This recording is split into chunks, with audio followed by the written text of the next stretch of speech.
Sikh traditions and violence. In the early 1980s, Sikh separatists began fighting for an independent state of Khalistan to be located in place of the Indian state of Punjab. This struggle connected the past with the present, with a central theme of martyrdom within the separatist discourse drawn from the valorization of death in battle, expressed in Sikh religious history. The struggle for Khalistan was a resistance movement against the perceived injustices of the Indian state, and a political movement aimed at sovereign rule, but it also provided an existential means of being a Sikh, independently of instrumental political goals. This combination is a particular point of interest to those concerned with religion and violence. The discussion about Sikhism and militant protest begins with the debates about the nature of the first Guru, Nanak. Though often portrayed as a reclusive meditative figure like the Buddha, with his eyes half shut in spiritual rapture, he was also recorded as having challenged the prevailing socio-religious order. The pacifist image of Guru Nanak was promoted by scholars who regarded him as a reconciler, taking the best of Islam and Hinduism, and merging them into a new religion. Some German observers such as Ernest Trump, 1828–1885, went so far as to define Sikhism as a synthesis of Hindu and Muslim traditions. Sikhs almost uniformly reject the idea that Sikhism is a blend of Hinduism and Islam. Most Sikhs see Guru Nanak as a critic of both religions, since he quite firmly criticized what he saw as flaws in the Muslim and Brahmanical Hindu traditions, saying clearly that a Sikh was neither a Muslim nor a Hindu. It is true, however, that the Guru Granth Sahib contains ideas from Hindu, Muslim, and other predominant idioms of the times. The fact remains that the teachings of Guru Nanak were spiritually rebellious as much as they were politically benign. One of the verses in the Guru Granth Sahib, the holy book of the Sikhs, narrates Guru Nanak's rejection of the Brahmin habit of wearing a sacred thread over the shoulder. In this verse, Guru Nanak heaps scorn on those who believe that one can use a thread to reach spiritual truth. Though people commit countless thefts, countless adulteries, utter countless falsehoods and countless words of abuse. Though they commit countless robberies and villainies, night and day against their fellow creatures, yet the cotton thread is spun, and the Brahmin comes to twist it. Guru Nanak then proposes, characteristically, a thread not of cotton but of truth. Out of the cotton of compassion, spin the thread of contentment. Tie knots of continence. Give it the twist of truth. That would make a garland for the soul. Such a thread once worn will never break, nor get soiled, burnt, or lost. The person who wears a thread like this is blessed. Not only did Guru Nanak reject what he saw as the empty ritualism of the Hindu tradition, but he also famously renounced its most characteristic social organization, the caste system. People from all castes became his Sikhs or disciples, and they ate together in the community kitchen or langar, which today remains characteristic of Sikh life. All the Gurudwaras contain these kitchens, which are not only important symbols of egalitarianism, but serve a charitable function as well.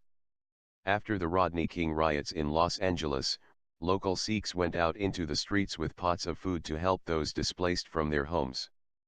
The most famous Gurudwara, the Harmandir Sahib at Amritsar, popularly, the Golden Temple, also has 4 doors facing the 4 directions, to signify welcome to anybody who chooses to enter. Although caste continues to play a role in Sikh society, expressed for example in marriage patterns, despite the clear ideology against it, the egalitarian strain in Sikh culture has been noted by observers from British times to the present. Islam, the faith of the rulers of the region at the time of Guru Nanak, also rejected caste hierarchy, including its ban on interdining. But Guru Nanak felt that many Muslims, like many Hindus, were going about their worship devoid of the true spirit behind the prayers. He says in the Guru Granth Sahib, 5 prayers you say 5 times a day, with 5 different names. But if truth is your first prayer, the second to honestly earn your living, the third to give generously in God's name, if purity of mind is your 4th prayer, and praise of God your 5th, if you practice these 5 virtues, then you can call yourself a Muslim. There were of course, Other traditions in Indian history, that also focused on getting behind the ritualization of popular religion. Buddhism and Jainism were two movements, whose rhetoric against the empty adherence to tradition, sounds very similar to that of Guru Nanak. Both were ancient rebellions against Brahmanism, at least partly protesting the materialism that turns people away from recognition of truth. The following verse from the Guru Granth Sahib is quite reminiscent of the Buddhist sutras.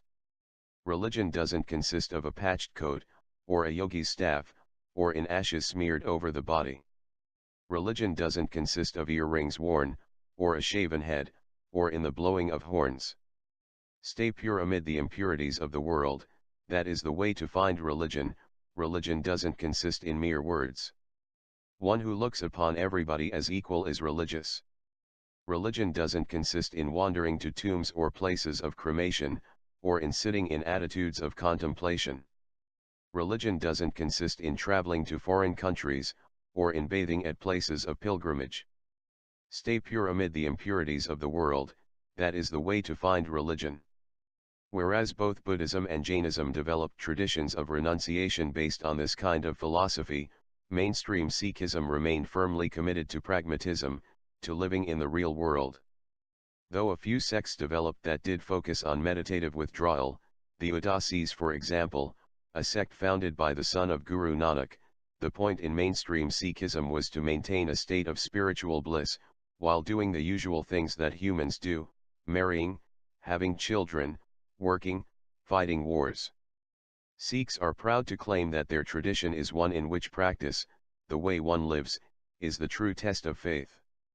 One is sincere, one is charitable, one is devoted to truth, one is courageous. These are things that make one a Sikh. T.N. Maiden notes, that it is a tradition that is orthoprax rather than orthodox. But it is very hard to live this way without the strength that comes from prayer, and that is why even the most worldly Sikhs, ideally spend hours each day in the recitation of the Guru Granth Sahib, or in listening to Guru Bani, the Guru's songs. Guru Nanak instructed as much when he advised. As the lotus floats in water, but remains unaffected by its waves. As the swan swims in it and is not drenched by water. So by meditating on the word and repeating God's name, you will be able to safely cross the ocean of the world. Virtually all Sikhs involved in the militant struggle for Khalistan, report the central role of prayer in their lives. In my wanderings among North American Sikhs, I stayed in their own homes, and I was able to see for myself just what this kind of devotion means. Mornings, long before I was awake, household members would be up, bathed, and dressed, sitting in poses of silent meditation, or quietly chanting verses from the Guru Granth Sahib. The time just before dawn, called the ambrosial hours in Sikh tradition, is thought to be especially conducive to communion with the divine. When I would get up, usually long after dawn, Sikh members of the household would already be refreshed and calmed by their prayer session. They would pray again at night, or at any spare moments during the day. One time I was sitting in the car with one Sikh, while waiting for another to make some copies of a document at a commercial Xerox machine. I fumed at the delay, while the Sikh assumed the lotus posture in the back seat and chanted. He emerged from the delay energized, I, irritated. One militant told me that even while he was hiding underground in Punjab, living in fields, and roaming from place to place, he used to go once a week to the Harmandir Sahib at Amritsar, entering in the evening after most of the pilgrims had departed, and staying there through the night, until the worshippers started straggling in again at dawn. A sacred pool of water surrounds the Harmandir Sahib, and he used to sit there and listen to the sound of Guru Bani being recited within. Now, in the rush of his political activities among expatriate European Sikhs, he has to find those moments of quiet within. It sounds crazy, but I have to say that the time I spent in jail was the best time of my life, another Sikh told me. Why? I asked. Because we were able to pray there 16, 18, sometimes 20 hours a day. I will never forget that place where I recited so much Guru Bani. I felt so happy there. The Sikh conception of the divine, translated very inadequately as God, is one that recognizes with awe the incapability of puny humankind to effectively apprehend it. At the taste of sweetness, the mute person can only smile. This sentiment is described in a beautiful verse of the Guru Granth Sahib. Were I to live for millions of years and drink the air for my nourishment, were I to dwell in a cave where I beheld not sun or moon, and could not even dream of sleeping, I should still not be able to express thy worth. How great shall I call thy name? Were I to be felled and cut in pieces, were I to be ground in a mill, were I to be burned in a fire, and blended with its ashes, I still should not be able to express thy worth. How great shall I call thy name? Were I to become a bird and fly to 100 heavens, were I to vanish from human gaze, and neither eat nor drink, I should still not be able to express thy worth. How great shall I call thy name?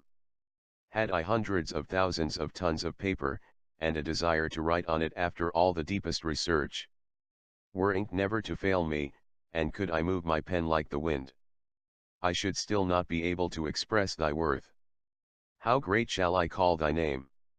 The mystical impulse in Sikhism is surely part of what leads some observers to class it with Hinduism, while the explicit monotheism of the tradition resembles that of Islam. But the community of disciples gathered around Guru Nanak quickly established an independent identity, over the centuries elaborated into an entire culture, quite different in tone from any other group on the subcontinent. Guru Nanak composed the most important prayer in Sikhism, the Japji, or morning prayer. There is but one God.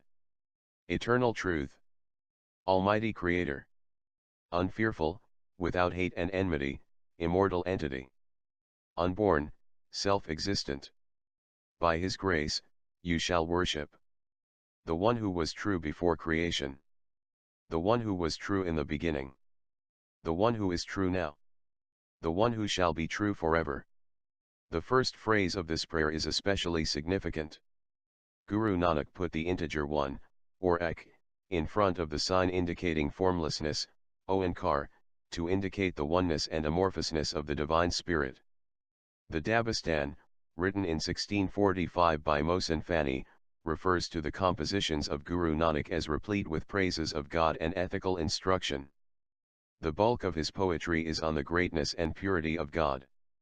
All of it was in the language of the Jats, the peasants who belonged to the lowest category of the trading caste of the Punjab. According to Guru Nanak, as quoted in the Dabistan, there are innumerable skies and earths. The Nabis, the Aulia, the Avatars, and the Siddhs, have attained perfection by devotion to God. Whosoever worships Him sincerely, whatever his path, would attain nearness to God.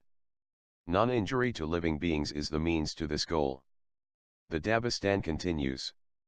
Guru Nanak was a storekeeper of Daulat Khan Lodi. The mystical spirit came over him and acquired power over his heart. Thereupon he went to the storehouse, and whatever grain he had in the shop, he gave away, and broke ties with his wife and children. To be brief, Nanak took to severe austerities, and first of all reduced his food. After some time, he contented himself with drinking a little milk. Then, he took only ghee. Then, only water. Finally, he only swallowed air, writes Mohsin Fani. He visited the holy sites of Mecca and Medina, as well as Haridwar and Benares. His followers describe so many of his miracles that this short account cannot find space for them. One will suffice here from the Dabistan. One evening, Nanak was in deep trance inside a fort. Some children were playing around. However much they laid their hands on his body, there was no reaction from him. They tied a bandage around his eyes, and tied his hands together.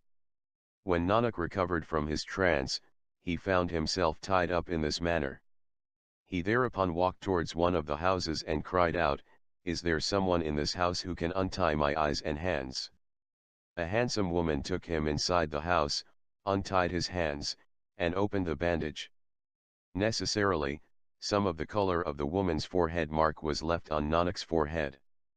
As Nanak came out of the house, the neighbors saw him, and thought he had had intercourse with the woman. As a result, the woman became a butt of scorn among the people, and her husband too began to spurn her. One day, the woman came to Nanak and told him, "I, for the sake of God, rendered you service, and now they all suspect me." Nanak said, "Tomorrow the gate of the fort will be shut, and will not open until touched by your hand." The next day, however much people tried to open the gate, it did not open. The people found themselves in a condition of distress, since it was an elevated place, far from water. Animals too could not be taken out. The residents of the fort went to persons in whose virtue they had faith. But the gate did not open at those persons' prayers as well. At last the people went to Nanak, and asked him, "O Holy Master, what is to be done in this matter?" He replied, "This gate will not open, except by the hand of a woman, who has not done anything inappropriate with a stranger." Every woman in whose virtue and piety they had faith, was taken to the gate, but to no avail. This went on, till every woman who was in the fort, went to the gate, but to no profit. As a result, the people gave up, sitting down in despair. At the time of the afternoon prayers, the woman who had sincerely helped Baba Nanak came. Seeing her, the people laughed, and her husband and relations, being ashamed, scolded her. But the woman lent no ear to her family's words, and putting her hand to the door ring pulled it. The closed gate swung open. People, taken by surprise, now fell at the woman's feet. Surat Singh, a contemporary of the seventh Guru, visited the tomb of Guru Nanak in 1647, and wrote the following lines in his work. When Guru Nanak died, leaving this world for another abode, Hindus and Muslims gathered around the Baba's head. The Hindus said that he was a Hindu, and thus he ought to be cremated. The assemblage of Muslims desired to make a grave for him. Two bodies of his, thereupon came to view. One they took and cremated, and the other was put in front for the funeral prayer. A phrase which occurs frequently in the Vars of Baigur Das, for the path of Guru Nanak is, it is beyond the Vedas and the book, that is, the Indian and the Semitic scriptures. The path of Guru Nanak is superior to all others. It is the only highway, compared with the numerous footpaths. Baigur Das insists on exclusive affiliation to the Guru. He equates the Shabad of the Guru, with the Guru. The importance given to the Sangat, or congregation, is amply underscored by Baigur Das. There are some points in the Dabistan which bear comparison with the evidence of Baigur Das. For example, the belief that Guru Nanak was the incarnation of Raja Janak. This also figures in the work of Baigur Das, who refers to its significance too. Janak combined in himself both temporal and spiritual power, or Raj Jorg. This idea is closely related to the ideal of living pure amidst the impurities of the world. To live in the world, but to remain detached. This phrase occurs frequently in the Vars of Baigur Das.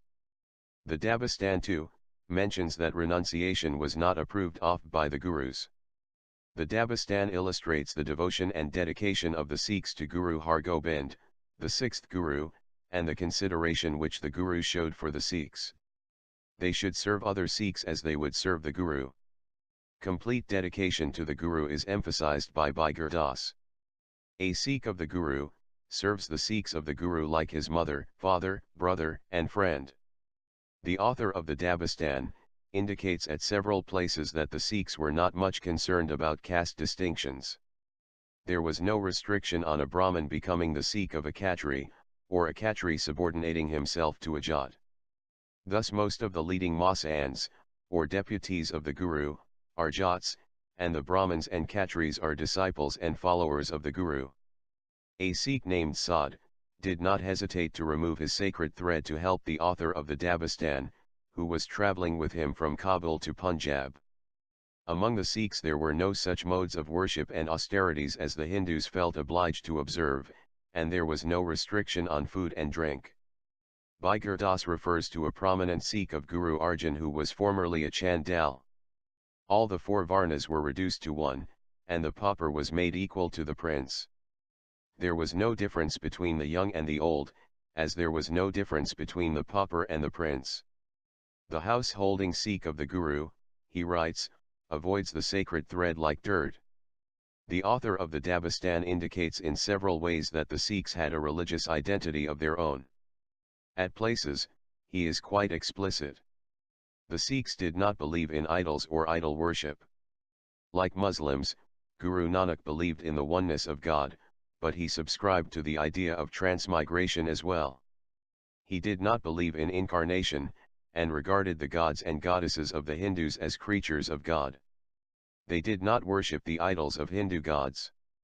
They were equidistant from both Hindus and Muslims. The Sikhs did not recite Hindu mantras, and they did not care for Sanskrit, regarded by the Hindus as the language of angels. They held that the Udasi, that is, a religious recluse, is not of commendable faith. Thus some Sikhs of the Guru pursue agriculture, some, the profession of merchants, and some, that of service. Every one each year, according to his own resources, puts together money and takes it, by way of his offering, to a Mahsand, or deputy. On the whole, thus, the Sikhs are presented as distinct from Hindus and Muslims. Bhai Gurdas also talks of the Sikh panth, as distinct from both Hindus and Muslims. The true Guru is also the true king whose emblems are the Sangat and the Shabad, which are open to both Hindus and Muslims. In comparison, the worldly rulers are false. Mohsin Fani also recorded numerous stories about the lives of Sikhs in his work The Dabistan. Parmanand had become a Sikh, in the time of Guru Arjan or earlier. Parmanand was a man of handsome appearance and heart-captivating eye. Owing to this, women were attracted to him, and he never stopped practicing adulterous acts, until as a result of the increasing effect of leprosy, he had to leave his native place. He encountered a Sikh, and swore to him by the Guru, that he should take him to the Guru. He took him to the Guru's seat of residence. On seeing the Sikh, the Guru read his mind, and called out for Parmanand. When they took him to the Guru, he ordered a Sikh to give his virgin daughter in marriage to him. The Sikh obeyed. After the marriage, the Guru called him and cast his sight of favor upon him. With the grace of the Guru's eyes, his leprosy began to heal. Thereafter the Guru called him his son, and appointed him to the position of a Mahsand, or deputy. Similarly, they say, there was a mendicant staying in the house of a Sikh. One day the mendicant said to the Sikh's wife, for the Guru's sake, satisfy my lust. The woman said, I am in someone else's possession. Restrain yourself. The mendicant, out of fear, ceased to come to the Sikh's house. The Sikh asked his wife, why does not the mendicant come inside the house? The woman recounted his solicitation. The Sikh said, why did you reject his solicitation? The woman went out, and pleading with the mendicant brought him home, and had intercourse with him. When in the month of Vaisakhi, they went to visit Guru Arjan, the Guru looked angrily at the mendicant, and said, I strike at this man. The mendicant was struck with leprosy. As the community of Sikhs grew, and the mantle of the Guru's spiritual authority was passed from one to another, questions about definitions arose. Islamic dynasties were in power during the evolution of the Sikh community, and it was clear by the increasing persecution they faced, that Sikhs were not regarded as Muslims. A Mughal official named Suli Khan, conspired with Guru Arjan's elder brother, Prithi Chand, to evict the Guru from his holy seat, but failed in his evil designs, when he met his own death in an accident. Guru Arjan wrote of the incident in the Guru Granth Sahib. The Lord saved me from Suli Khan. Suli succeeded not in his scheme. Suli died a disgraceful death. The Lord and Master raised his axe, and chopped off his head. In an instant, he was reduced to dust. Plotting and planning evil, he was destroyed. The one who created him, gave him a push. The element of sacrifice in Sikh theology, is best expressed in the lives of the Gurus, who understood that one had to totally relinquish one's own egoistic desires, to apprehend truth. Although some were also heralded as great military leaders, they are conceived as self-effacing, gentle, and humble. If you want to play this game of love, said Guru Nanak, come to my path with your head in your palms. The self-sacrifice insisted on by Guru Nanak as prerequisite to spiritual enlightenment, came to be interpreted as including physical martyrdom, not just losing one's head in the symbolic sense, but literally dying for the faith. Sikhs use the Muslim term shaheed to describe their martyrs, also used as a title, as in Shaheed Amrik Singh, the martyred Amrik Singh. But martyrdom in Islam is actually somewhat different from martyrdom in Sikhism. Generally, Sikhs do not conceive of martyrdom as a ticket to paradise, but focus instead on the willingness to give one's head, the readiness at any moment to sacrifice, as key to the grace of the Guru-oriented Sikh. It is not the outcome, but the process, as in the difference in Buddhism between nirvana, as a kind of place, and the nibbana person, walking around in this world in a state of non-attachment. The first of the Sikh gurus who was martyred for the faith was Guru Arjan, the fifth in the line, who is also remembered as the compiler of, and major contributor to the Holy Scriptures. These scriptures also contain the verses of other Hindu and Muslim saints, who came from different caste backgrounds. Guru Arjan's verses in the Guru Granth Sahib make very clear the idea that Sikhism is a third faith, entirely separate from Hinduism and Islam, and are hence critical to current debates about the separateness, or lack of it, of the Sikh community. In one verse he writes, I do not keep the Hindu fast, nor the Muslim Ramadan, I serve him alone who is my refuge. I serve the one Master, who is also Allah. I have broken with the Hindu and the Muslim. I will not worship with the Hindu, nor like the Muslim go to Mecca, I shall serve him and no other. I will not pray to idols nor say the Muslim prayer. I shall put my heart at the feet of the one Supreme Being, for we are neither Hindus nor Muslims. In his memoirs, Emperor Jahangir writes the following about his dislike for the Sikh faith. Guru Arjan had captured the minds of many simple-hearted Hindus, and even ignorant and foolish followers of Islam, by his ways and manners, and they had loudly sounded the drum of his holiness. They called him Guru, and from all sides stupid people crowded to worship and manifest complete faith in him. For 3 or 4 generations they had kept this shop warm. Many times it occurred to me to put a stop to this vain affair, or to bring him into the assembly of the people of Islam. On the martyrdom of Guru Arjan, Mohsin Fani writes, Guru Arjan was tied up and kept in the open in the desert around Lahore. He gave up his life there owing to the strong sun, summer heat, and the injuries inflicted by the bailiffs. Guru Arjan said, in a famous line, the true test of faith is the hour of misery. Through the hideous tortures by the Mughal Emperor Jahangir, Guru Arjan is described as remaining unruffled and calm as the sea, by Baigur Das. The Guru bore all this torture proudly, and never uttered a sigh or a groan. The Guru was unruffled. The Guru stayed calm and unperturbed like the sea. The Guru was in absolute bliss. This was the wonder of the Lord. Following the martyrdom of his father, Har Gobind, the 6th Guru, took up arms to defend the faith. Another contemporary of the Guru, Gokul Chand Narang, provides the following eyewitness account. Har Gobind began to devote most of his time to wrestling, riding, tent pegging, and hunting the tigers and the boars. With the change of aims the occupation changed, and with the change in the occupation, came a change in tastes and even diet. The Dabistan provides an accurate account of the battles between Har Gobind and the Mughal Emperor of India. Guru Har Gobind had a battle with the forces of His Majesty, the Emperor Shah Jahan. The Guru's baggage and goods were plundered, and leaving Amritsar, he went to Kartarpur. There too a battle occurred. In this battle, Mir Badara and Pendey Khan, who was the son of Fateh Khan, were slain. Before this event, and after it, many powerful forces were sent to attack him, but with God's aid, he came out safe, although he lost whatever he had possessed. From one Sikh named Saad, I heard that a man in that battle swung his sword towards the Guru. The Guru, turning to him, told the swordsman, one does not wield the sword like this. This is how one strikes.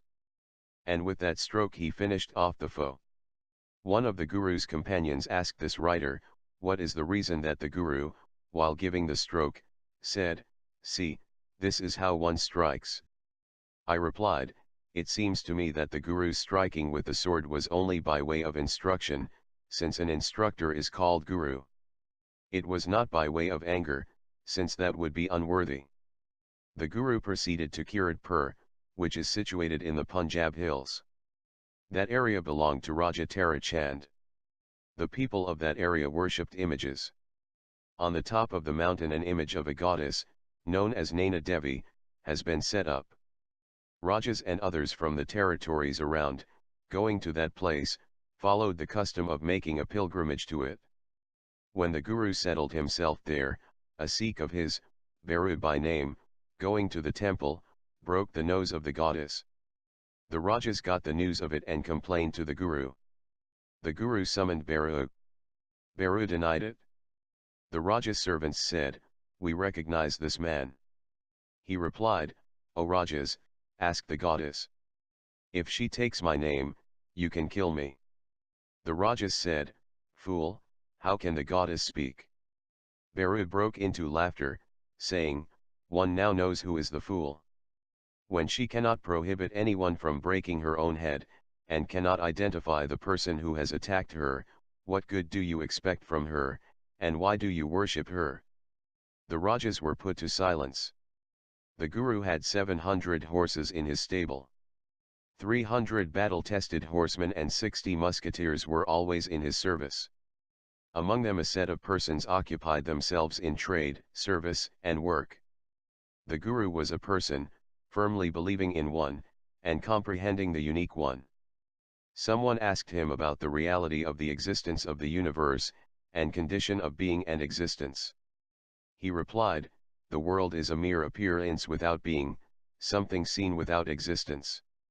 The only reality in it is the Supreme God, and all these physical bodies and angels are just illusions." There is a man called Deva, a Brahmin of Gobindwal in the Punjab, who calls himself Gyani.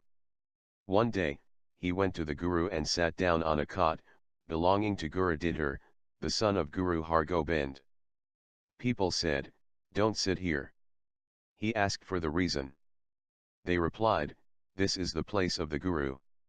Deva said, "Perhaps, the Guru's body is not made of the elements, or I do not have any command over reason.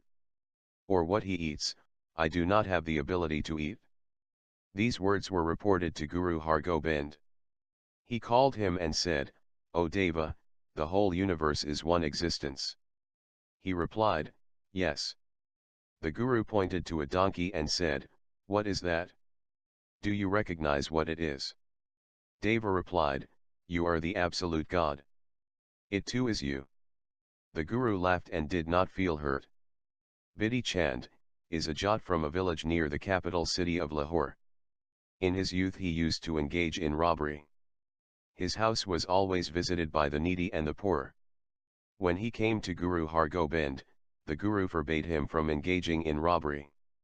The Guru gave him the position of Mahsand, and he collected offerings from the cultivated fields of people. Saad is another disciple of the Guru, continues Mohsin Fani. He is of Khatri caste. When he became a Sikh of the Guru, he heard that the Guru was telling other Sikhs, "If possible, bring for me horses from the country of Iraq." By the Guru's orders he started towards Iraq to bring the horses. He had a son, who fell ill, while he was passing through his town Balkh. People said, "You are still in your town, you should see your son." He replied, "If he dies, there is ample firewood in the house to cremate him. I have started in the Guru's work, and will not come back." So the son passed away and he did not return. By much endeavor he brought 3 Iraqi horses, 25 Turkish horses, and 1 camel besides many other valuable articles. But when he reached Gorband of Kabul province, Khalil Beg, who was an official of Emperor Shah Jahan, seized all 3 of the Iraqi horses. This incident occurred in Shortly after the death of Guru Hargobind, Ali Kulai Beg, the son of Khalil Beg, who played a role in seizing the horses, passed away, and Khalil Beg himself lost repute owing to the negligence shown by him in defending the fort of Gorband against the people of Balkh. There is also the story of Ram Das Chanda, a missionary of the Guru, and grandson of Baba Buddha. He was a wealthy person and of Jat lineage. He does not speak to anyone, and has no concern about anyone's good or bad things. One day, he got wounded in the foot. Har Gobind told him, "Don't wear shoes." Immediately on hearing these words, he took off his shoes, and for 3 months went barefoot. When the Guru came to know of it, he said, "Do wear shoes." I had only spoken that way to enable the wound to heal. Some days later, one morning the Guru told him, "Tell the Sikhs to bring firewood for the kitchen, so that they may obtain merit." Chanda disappeared the next day, though on other days, he did not wake up from sleep till midday. People went in search of him. They saw him carrying a full load of firewood on his shoulder. The Guru said, "I did not order you to do so yourself." He replied, "You had spoken of Sikhs. I am a Sikh, and I don't know of a station above this one." One time, the Guru went into a garden and asked Chanda to stand outside. By chance, the Guru came out by another door and went home. Chanda stood there on foot for 3 days, until Har Gobind heard of it and called him back. There is another Sikh called Debi Chand, writes, Mohsin Fani. He is the son of Purana, the Jat. They say so much about the miraculous powers of Purana, that these cannot find space here. They say Purana's foot can cure any pain that medicine cannot cure. Purana had a shoe which still remains, and they strike with it at the affected part. The Sikhs believe that this secures release from the pain. Debi Chand himself rubs his foot on the injuries and pain-affected parts of Sikhs. Debi Chand is a religious-minded person. His kitchen is always open. But neither a Hindu nor Muslim can approach him. His residence is village Chak Ram Das near Wazirabad. Regarding the death of Baba Gura Didhar, yet another story is related by Mohsin Fani. Nakora, who is one of the Sikhs, one day brought his daughter and offered her in marriage to Baba Gura Didhar. The Baba desired that she should first be sent to the lady's apartment. They did so. There, the mother of Har Rai, the 7th Guru, wanted the girl to be married to some other young man. Babaji came to Guru Har Gobind and complained to him.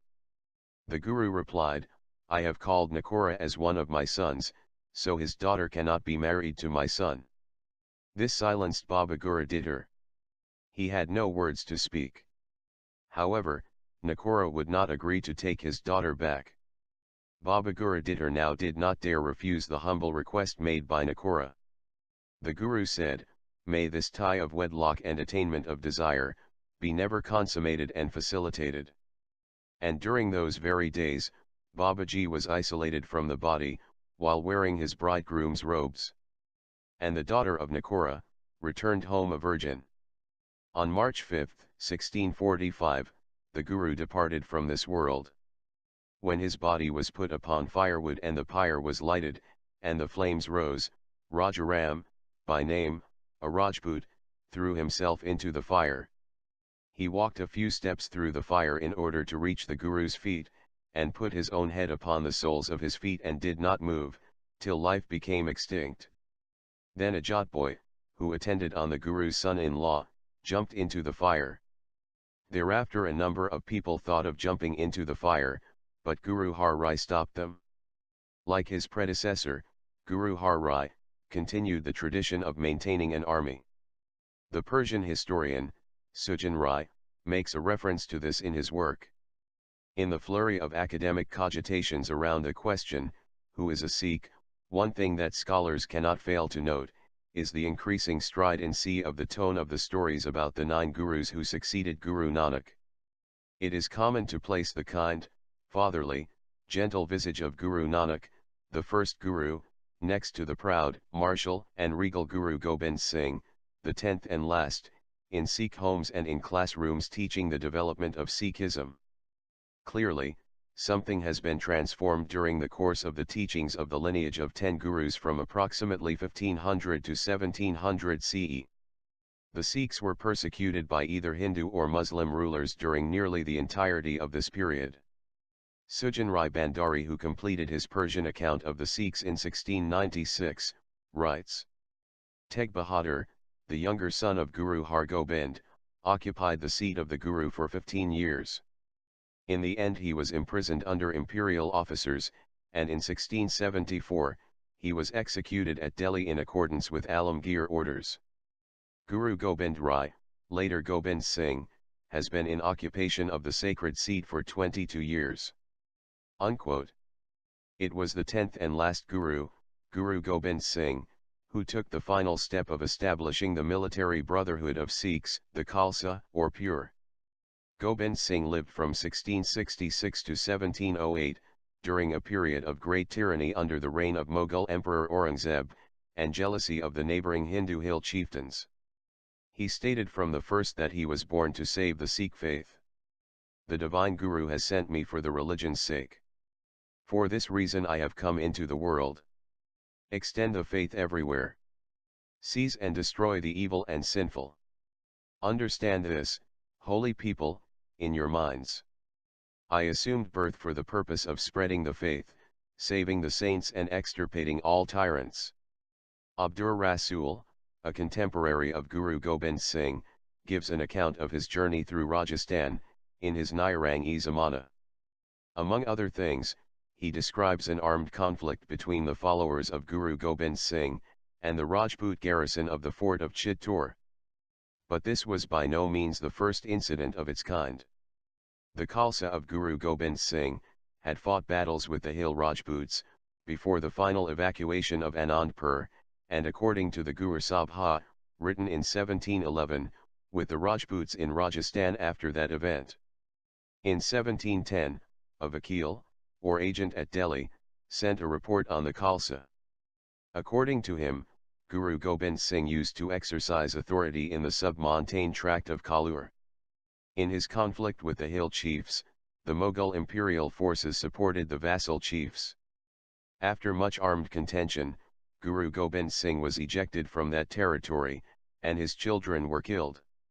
Aurangzeb called him to the court, but was overtaken by death. After Bahadur Shah's accession to the throne, Guru Gobind Singh met the emperor. Finally, he died at the hands of an Afghan, who too got killed by the Guru when he returned a blow from his sword.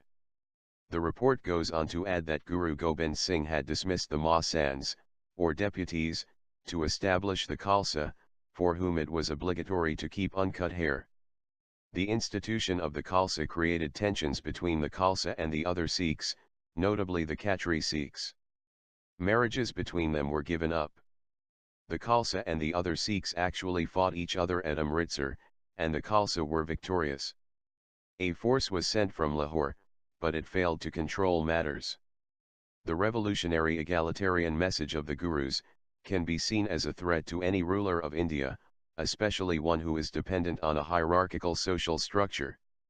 Thus it is understandable that the Sikh tradition would be characterized with conflict, even violence, throughout its history.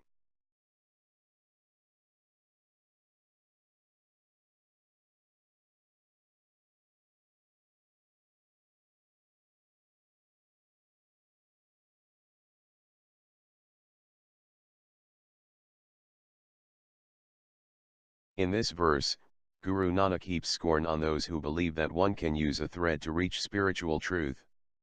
Though people commit countless thefts, countless adulteries, utter countless falsehoods and countless words of abuse. Though they commit countless robberies and villainies, night and day against their fellow creatures, yet the cotton thread is spun, and the Brahmin comes to twist it. Guru Nanak then proposes, characteristically, a thread not of cotton but of truth. Out of the cotton of compassion. Spin the thread of contentment. Tie knots of continence. Give it the twist of truth. That would make a garland for the soul. Such a thread once worn will never break.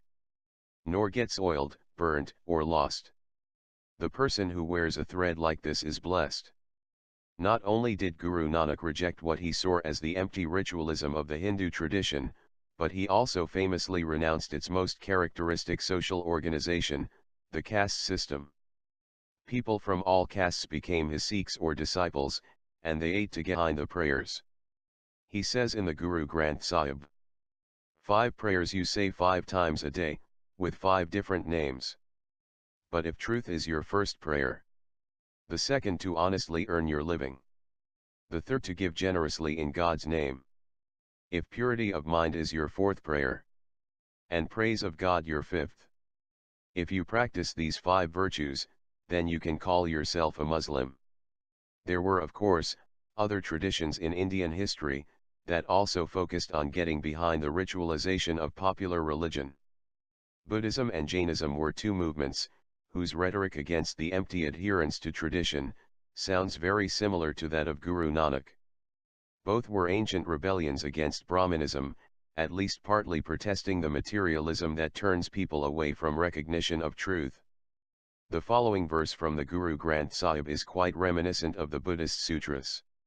Religion doesn't consist of a patched coat, or a yogi's staff, or in ashes smeared over the body. Religious order. The pacifist image of Guru Nanak was promoted by scholars who regarded him as a reconciler, taking the best of Islam and Hinduism, and merging them into a new religion. Some German observers such as Ernest Trump, 1828–1885, went so far as to define Sikhism, as a synthesis of Hindu and Muslim traditions. Sikhs almost uniformly reject the idea that Sikhism is a blend of Hinduism and Islam.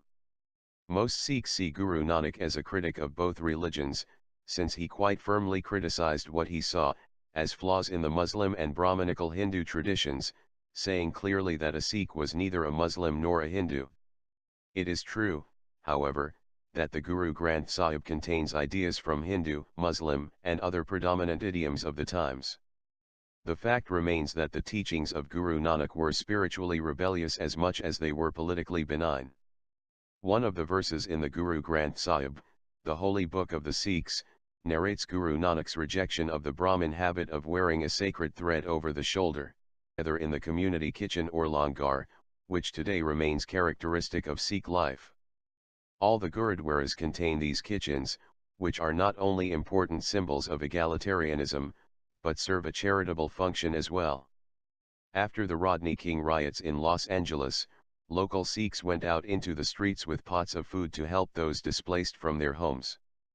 The most famous Gurudwara, the Harmandir Sahib at Amritsar, popularly, the Golden Temple, also has 4 doors facing the 4 directions, to signify welcome to anybody who chooses to enter. Although caste continues to play a role in Sikh society, expressed for example in marriage patterns, despite the clear ideology against it, the egalitarian strain in Sikh culture has been noted by observers from British times to the present.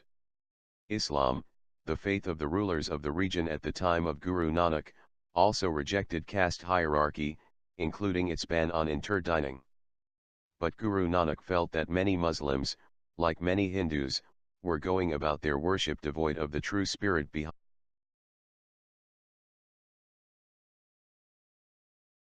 Sikh traditions and violence.